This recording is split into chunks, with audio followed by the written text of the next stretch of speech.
What's up, guys? Can't you just be a friendly neighborhood Spider-Man? The illegal weapons barrier was at 2:30. You missed it. So hello and welcome to the physics of Spider-Man. As you just saw in my... Oh, crap, I went a little bit over to the side. Let's start that again. Hi, and welcome back to the physics of Spider-Man. Now, if you're wondering, yes, this is going to be one of those videos where a person writes on a piece of paper and talks, but don't worry, there's going to be clips and, like, music and stuff, hopefully. So the two things I'm going to discuss today are the force of tension in his webs and angular... Oh, crap, and angular momentum, which is how he does all those crazy flips and spins. So first we're going to talk about the force of tension. I have a better Sharpie now, so I'm ready. So let's do a little bit of reviewing. So what do we have here? This is the object. So let's say the object is hanging from a string. So the force in the string would be considered the force of tension, and then the force that is pulling the object down is the force of gravity, which we remember, of course, was the mass of the object times the acceleration due to gravity, which was 9.81 meters per second squared. Alright, so now we're going to go ahead and calculate the force of tension in Spider-Man's web if you were just to shoot a web and just hang there, not moving at all. So right here is the free body diagram. Like I discussed earlier, force of tension and then force of gravity is equal to mass times acceleration. So we know that if the web was holding him up, then the force of tension in the web is equal to that force pulling him down. So he's staying in the same spot. He's being held up. So Spider-Man weighs 167 pounds, according to Marvel. So then if we multiply this times, 1 kilogram is equal to 2.2 pounds, we get that he weighs approximately 75.8 kilograms. Now, to calculate the force of gravity, we do 75.8 times 9.81, which is the acceleration due to gravity. And then we get 743 newtons. So there's 743 newtons of force in Spider-Man's web if he were just to shoot a web up and hang there, not moving at all. Now this is where it gets complicated. Oh, better view. So Spider-Man's most basic movement pattern is an arc, because when you swing, you're going in an arc. So on the arc, the most force on the web occurs when he's at the bottom of his swing. So when the web is completely straight and he's at full speed at the bottom, that's when the most force is on the web. So I'm going to draw a little bit of a modified free body diagram. So here's Spider-Man, and we know already that the force of gravity is pulling him down and the force of tension is pulling him up. But now we have an added component, which is velocity. He's traveling that way. And of course, we also have the force of friction, which is going that way, air resistance and all that. I dive into the deep end now. So whenever something is traveling on an arc, its velocity is tangent to the circle of the arc, and its acceleration is pointing towards the center of the arc. Like so.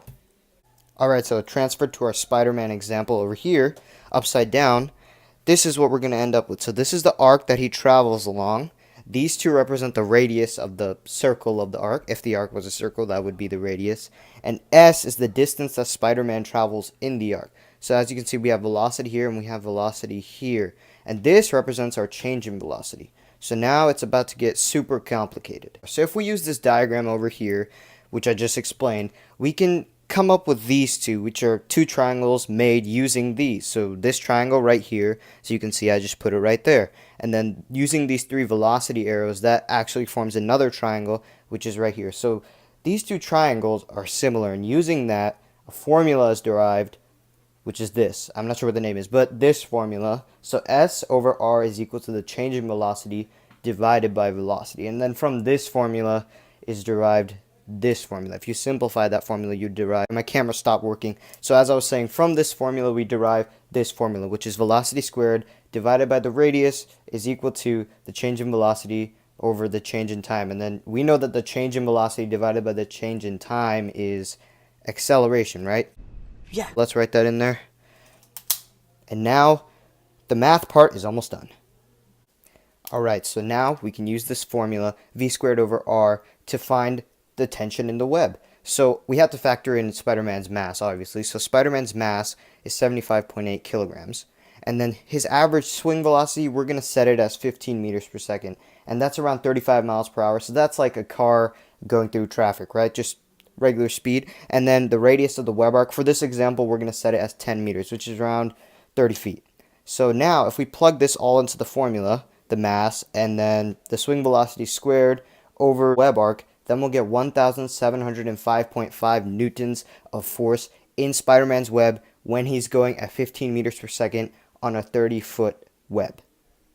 Alright, so that last part was a little boring, so I'm going to let this play while I tell you about the rest. So that was a crazy amount of force in a web, but the really cool thing is, this is more bio-related than physics, but I'm going to say it anyways.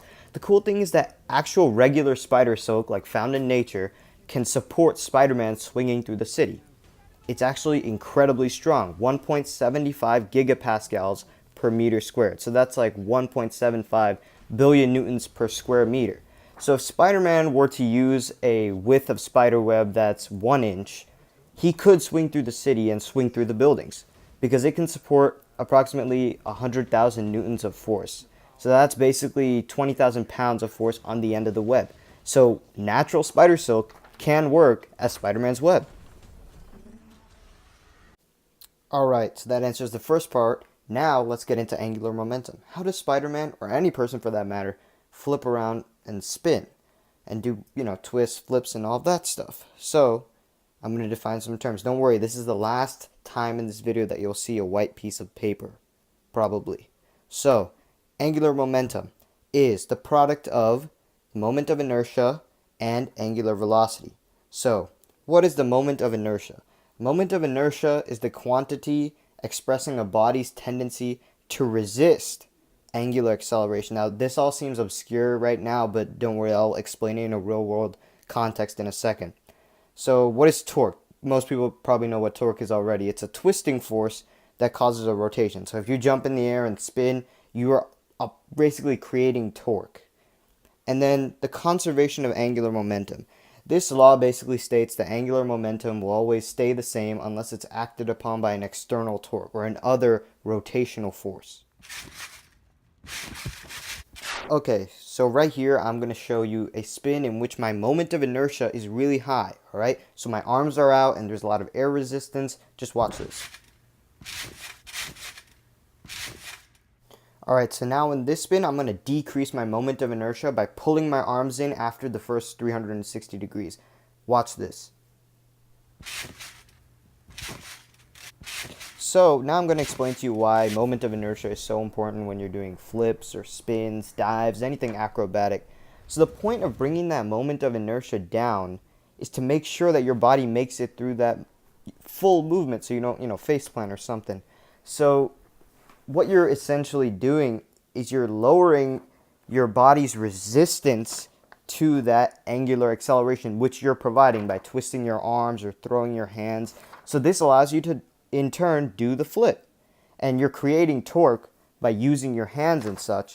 So when you're pulling your arms in or keeping yourself tight together in a ball or whatnot, what you're doing is you're decreasing that moment of inertia so that you and your body can resist the changes to the angular momentum which you provided.